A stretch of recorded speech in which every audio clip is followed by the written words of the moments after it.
friends, and welcome back to another video. Today I'm going to be sharing my spring summer hopefuls for the books that I want to be reading during that time. So a very loose TBR. I have literally one carryover from 2021 that I kept putting off on all my TBRs, so hopefully these next 3 months are the ones that I'm going to get to it.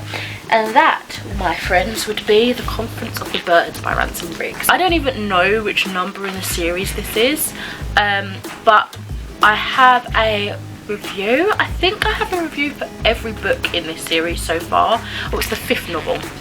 So if you want some more information on that and my initial thoughts first jumping into this world that Mr. Riggs has created, then feel free to check out the first review of Miss Peregrine's Home for Peculiar Children. And yeah, so I have had this in my collection for way too long, especially considering it's one of my favourite book series ever, so I really do need to polish that off. And I think the reason I am holding on to it is because also it is one of my favourite book series ever and I just don't want it to end. So there's that. I do need to get to it. I need to polish it off because, as I say, it is the last of my 2021 carryover. Okay, let's go into some buddy reads. I may have spoken a little bit about this already, just because I have mentioned it in a reading vlog for the end of last year where I was talking about some buddy reads. So some of these may already be familiar. The first one is actually an April Book of Sins book club pick, and that is Wahala by Nikki May. And I can't actually remember what this is about. All I know is that I have it on NetGalley and I've been wanting to read it, and it's, you know, as good a time as any to pick it up for a book club pick. So according to Goodreads, it is an incisive and exhilarating debut novel of female friendship following 3 Anglo-Nigerian best friends and their lethally glamorous 4th woman who infiltrates their group. The most unforgettable girl since Carrie, Samantha, Charlotte and Miranda. Ronke wants happily ever after and 2.2 kids. She's dating Coyote and wants him to be the one, perfect like her dead father. Her friends think he's just another in a long line of dodgy Nigerian boyfriends. Boo has everything Ronke wants, a kind husband, gorgeous child, but she's frustrated, unfulfilled, plagued by guilt and desperate to remember who she used to be. I guess they all want something that the other has, thinking that they have the perfect life, but really they're all dealing with their own issues. Simi is the golden one with the perfect lifestyle. No one knows she's crippled by imposter syndrome and tempted to pack it all in each time her boss mentions her urban vibe. Her husband thinks they're trying for a baby. She's not. When the high-flying, charismatic Isabel explodes into the group, it seems as at first she's bringing out the best in each woman. She gets Simi an interview in Hong Kong, goes jogging with Boo, but the more Isabel intervenes, the more chaos she sows, and Ronke, Simi and Boo's close friendship begins to crack. It's a sharp modern take on friendship, ambition, culture and betrayal, while Hala, Trouble, is an unforgettable novel from a brilliant new voice. This does sound absolutely phenomenal. Yeah, I'm super excited for this. So next up I have Days of Blood and Starlight, which I'm actually nearly finished with, and that is the sequel to Daughter of Smoke and Bone. I actually have the 3rd book because I'll be getting to this in a couple of months as well, and this is Dreams of God of Monsters, and they're by Laini Taylor, and we're basically following a demon and an angel kind of love story. There's war, there's betrayal, there's, you know, convoluted plots and, you know, not political intrigue, but I guess war intrigue. I don't necessarily say it political, but yeah, anyway, so far very much enjoying it. It's kind of like a classic staple YA trilogy, like old school vibes. I never read it back in the day, so this is my first time reading them. The first book I enjoyed, but it wasn't as mind-blowing as I thought. The second book so far I'm definitely enjoying more than the first one, so hopefully that goes up as I finish the series. I think I have a couple more reading plans in terms of buddy reads, but I forget off the top of my head. But I know for sure that again this month in April, me and my cousin are going to be reading Women of Troy by Pat Barker together.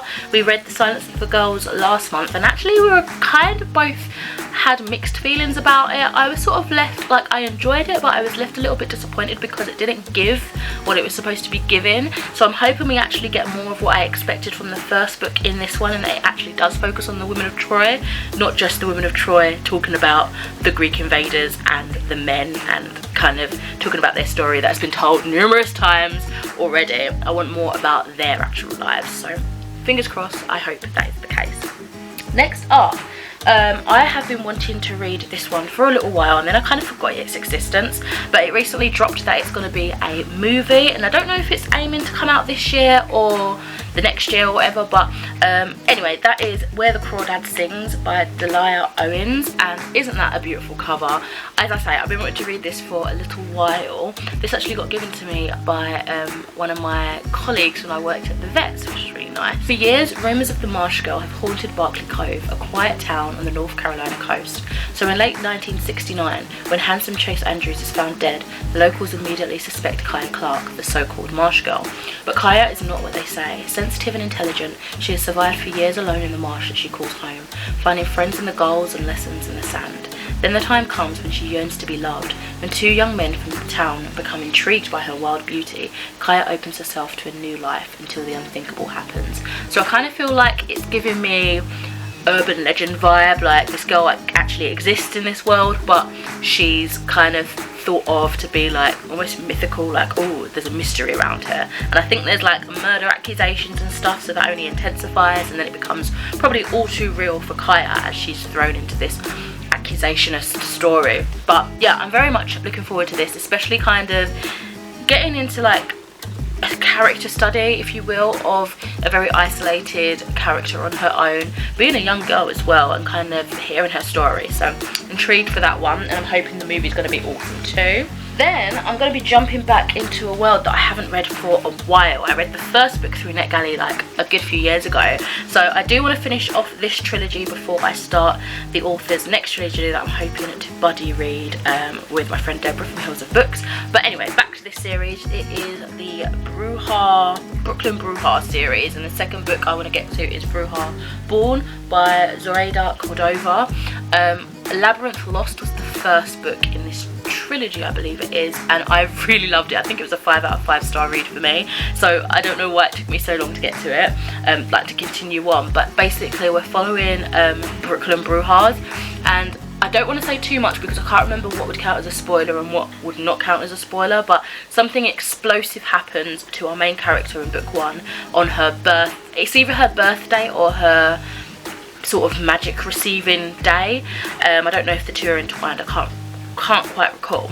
And she goes on this massive quest with a boy that she doesn't like and then might be catching feelings for, and then she has this best friend, and it's all like, oh my god, how much should I tell them? And it was really good. So I probably need to watch some like spoilery reviews if I find some on YouTube. If you have a review yourself, please let me know your thoughts so that I can kind of remember. If it is spoilery, obviously forward that. And yeah, so this is Bruja Born.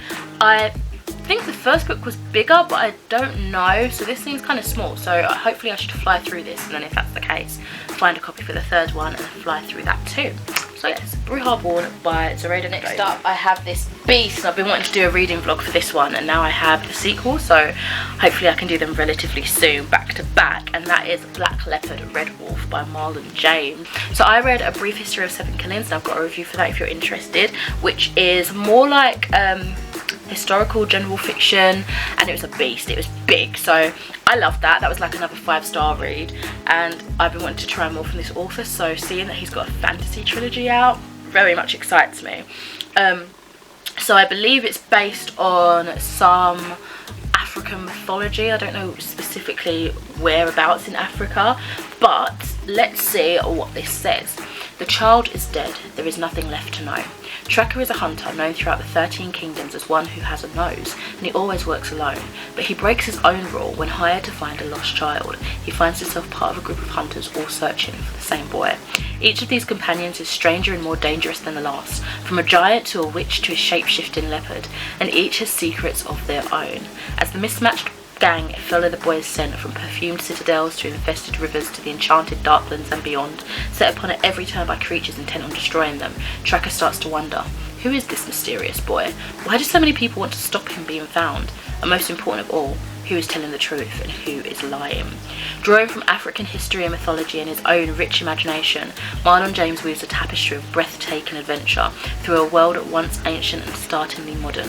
And against this exhilarating backdrop of magic and violence, he explores the fundamentals of truth, the limits of power, the excess of ambition, and our need to understand them all. How phenomenal does that sound? I get intimidated by my own hype basically, and because I'm so hyped for this and with the Conference of the Birds, I just put it off, and then I'm like, why? I know why, but why, you know? So yeah, this is the first volume of the Dark Star trilogy, and yeah, be definitely expecting a reading vlog, some sort of review on this. Let's say in the near future, but I can't hold myself accountable for that. Second to last, I have a non-fiction here, and that is Akala's Natives, Race and Class in the Ruins of Empire. This says, from the first time he was stopped in search as a child to the day he realised his mum was white, to his first encounters with racist teachers, race and class have shaped Akala's life and outlook. In Natives, he takes his own experiences with education, the police, identity and everything in between, and uses them to look at the social, historical and political factors that have left us where we are today. I've really enjoyed reading, I think the genre is called like social justice, social injustice in non-fiction, talking about race and class and everything that kind of interconnects there. So this is the next one on my raid that I'd really love to get to. Akala's also got a fantasy book out called The Dark Lady, I think, but I really want to read this first and kind of understand his beliefs and what he thinks, you know, about important matters before I get into his whimsical magical world, and maybe even see like a mirror between the two where we see some of his core beliefs coming through his fantasy writing. I don't know if that's going to be the case, but I thought, you know, give that a go. Let's try the non-fiction first, and this is the one that I had into my collection first anyway. I know it's got quite a lot of very positive reviews. So, and then lastly for this TBR, finishing off with a bit of fantasy, and that's some classic fantasy. That is Mythago Wood by Robert Holdstock, and this is actually the winner of the World Fantasy Award for Best Novel. This is the 30th anniversary edition and it's stunning, and this particular reprint is by the Fantasy Masterworks series of books by Golangs, and yeah, beautiful. So deep within the wildwood lies a place of myth and mystery from which few return, and of those few none remain unchanged. Stephen Huxley has already lost his father to the mysteries of Ryope Wood. On the return from the Second World War, he finds his brother Christopher is also enthralled to the mysterious wildwood, wherein lies a realm where mythic archetypes grow flesh and blood, where love and beauty haunt your dreams, and in promises of freedom lies the sanctuary of insanity. This sounds so good. The cover definitely intrigues me. I am very curious to see how much, like, I want to feel like this wood itself is a character. I feel like that might be the case. The way it's like the rich setting and that. This is just the vibe that I'm getting. So that is my TBR for the next couple of months, focusing on spring and summer. You guys will have to let me know if you have read any of these, what your reviews are, if any of these are in your own TBRs, and yeah, I'll just speak to you in another video soon. Thanks for watching. Bye!